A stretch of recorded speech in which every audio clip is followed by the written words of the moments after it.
on, guys? It's me, Skaterlunatic. Welcome back to another video. Today I'm actually going to be teaching you guys 5 hidden effects / features in Photoshop that you may not know, and I've actually discovered some of these recently and started using them. But obviously each one's going to be to your own preference if you want to use it or not. But these are my personal 5 Photoshop features that are pretty much hidden unless you look for it, that are very useful for not just graphic design, photo editing, and anything in between that you might need for it. With that all said, let's get right into the video and get to the first one. Alright guys, so now in Photoshop, the first thing that I'm going to be showing you guys is actually layer style scaling. So basically, you know, when you put your layer style on and, you know, let's say I'm just going to put one with actually 16, like let's say this, right? But you want to put it to maybe a file that's actually smaller or anything like that. When you put it in, the size is going to be really different. And you see how it kind of doesn't scale, especially like if you need to make it to a smaller size like this, right? Well, the thing you could do if you take it from a bigger to smaller, or the other way, you know, from smaller to bigger, you can actually go over here, right click the effects and go to scale effects. And from here, you're actually able to scale it to whatever size you need. So if you wanted it at a smaller size, you can now scale it, preview it, and it looks pretty much the same or even better than what would have happened if you weren't able to scale it before, which I think this is amazing, and I'm surprised it's really not known. Shout out to Dorn Studios. I actually learned that one from his Instagram reel, so shout out to him for that one. This one's a lifesaver, let me just say that. But let's move on to the next one. Alright guys, for number 2, I actually pulled up a photo that I've taken, I'd say about last year, a whole photo that I took for someone. And this one's actually called cloud selection. And what it means is basically a more accurate magic wand selection than it usually is. And basically when you click W, you go to select the subject, you click the layer, you click or select subject, and it'll do that. If you have your tolerance or anything, obviously it does it. But if you want a more accurate selection, what you're actually able to do is click the little arrow here and click cloud. And what that does, as you can see, is a more detailed result and the device is quicker results, and it's usually automatically on device. But if you want to change that and always have it on cloud, so you don't have to keep going down here for every time you want to do it, you can go to edit and then you go to preferences, and then from there you go to image processing, and with that you're able to actually click cloud and click OK, and it'll now from now on always be able to select with more detail. So that way it may take a little bit longer, but you're going to get a better image output. So it's going to be able to select a lot better than what you would normally get.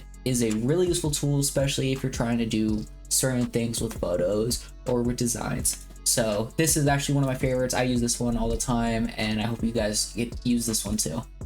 So for number 3 is actually duplication of state / documents that you're working on. And basically what that is, you're able to duplicate the exact state that you have your document saved at.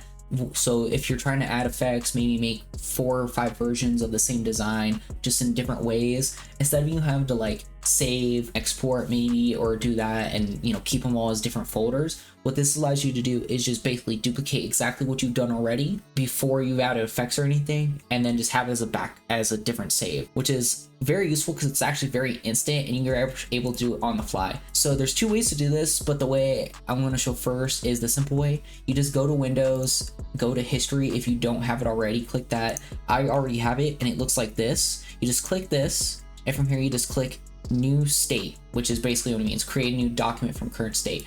And just like that, it has everything that your original one has. So you're able to like go in the layers, you're able to see it's exactly the same, has everything the same. That way, if you're going to add more things, it's already ready to be saved as a separate document, and it's obviously got the same name for now, but you're able to save it as a different name. The other way, let me just close that, is image duplicate. And that does the same thing. You just title it. Let's just say I just wanted that ASF. I'm just going to type that. It's basically the same thing in a different format where you're able to name it. I personally prefer this one because it's a little bit quicker and you're able to just do it like that. You don't have to name anything, you just do that if you need to get to work.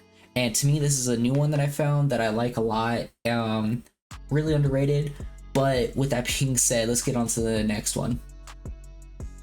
Alright guys, so for number 4 is actually image batch processing. And basically what that means is, like, you know, sometimes when you upload a image to like YouTube or something for your thumbnail, or let's just say an image to drone to a website, it will say, you know, this size is too big, it needs to be under 2 megabytes, 15 megabytes, whatever the case may be. Well, there's actually a way to compress your images in batch files. Like if it's just one image or 100 images, you're able to compress those to a lower size. And I'm gonna use an example of some of my old photos that I've taken. They're all, you know, small right now because I did it already to them. As you can see, the biggest one's 9 megabytes and it goes all the way down to like 141 kilobytes. Basically, I already put these through the processor, but I'm gonna redo it with the same photos just to show you how it works. From here, you don't even have to have a file open. You just go to File, Scripts, Image Processor. And from here, you would just select whatever folder you want. So for me, I'm going to select Sample Works, okay. And then from there, you're gonna save in same location. You can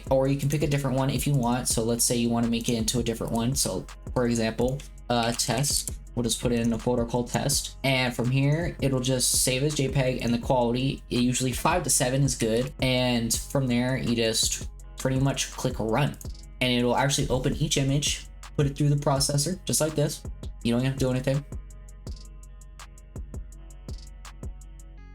And just like that, we have all of our compressed images, even short, like it went from 9 megabytes to 3 megabytes, and that's still keeping quite a bit of the quality. To me, this is super useful if you're a photographer or a graphic designer. Like this is, to me, one of the best, especially if you're having to compress like 80 images. You can just let it run in the background, go do something you need to do. You need to cook, you need to clean, you need to do your laundry, you know, you can let it run in the background, which I love, and it just takes care of it for you. And it's rarely underrated, and it's something that not a lot of people know about, at least from what I've seen. Not too many people talk about it or know about it, so I wanted to share this in this one. With that being said, let's head on to the final useful feature.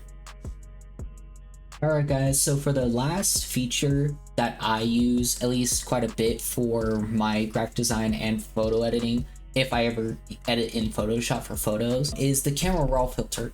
And the thing about the camera raw filter that a lot of people don't know is you're actually able to use, if you own Lightroom, you're able to use presets that you've already saved in Lightroom in your camera raw filter. Let me actually show you the example real quick before I open it. This is the edited photo, and then this is the exact same photo unedited, and you can see there's a little bit of a difference, right? I made it more glowy, I made it more filmy, and basically that's how I personally like to edit my photos. The way I'm able to actually get this effect in Lightroom is a little bit different process, but if I want to, let's say, preset it and then bring it to Photoshop, obviously I can do that. So I'm actually going to go here, go to like fresh air, and you can see like I can just import any, you know, preset that I might want that'll look good with it. So let's say, oh, I wanted this, or I wanted, and you can see there's a difference there. And then you're also able to change the exposures, change what you need to for it. Let me just change a bit. Sorry, my goodness. There we go.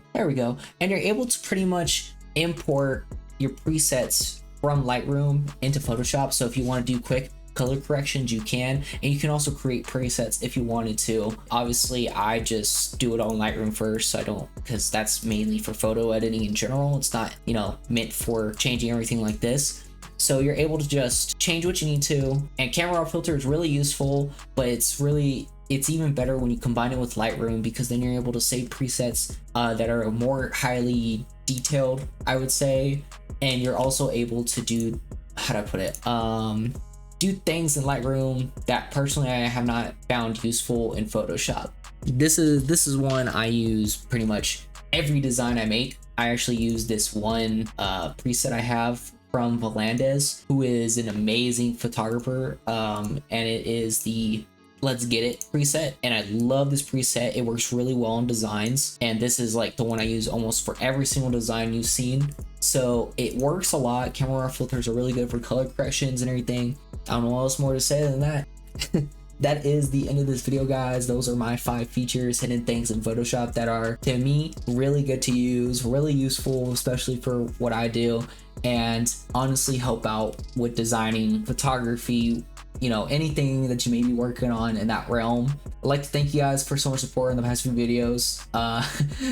It's crazy to me, literally crazy. I'm just literally mind blown, dude. Like, what the fuck? Makes me want to cry a little bit, but I appreciate you guys so much, and I hope to see you guys stick around, you know, for all the new videos I'm making. But with that being said, guys, if you did like, please subscribe, please like, leave me a comment down below on what you want to see, and I'll, you know, try to work on it and get it out as soon as possible. I already got a few requests, so I'm going to be working on those here soon. If you don't already, please follow me on Instagram, or on just keep it here on YouTube if you'd like to. If you don't already, check out my website, check out my Discord if you want to join. I'm trying to get that, getting some members. If once we get enough members, we get people posting, we can be more active, talk to each other, do everything like that. You can talk to me if you want to. I'll probably maybe even do a one-on-one if you need to learn something. I'm just a guy, you know what I mean? I'm just a guy doing this for fun. Like, it's not like it's my career or anything. I don't like gatekeeping and shit like that. So if you guys did enjoy, like I said, leave a like, comment, subscribe, and I'll see you guys in the next video. Peace.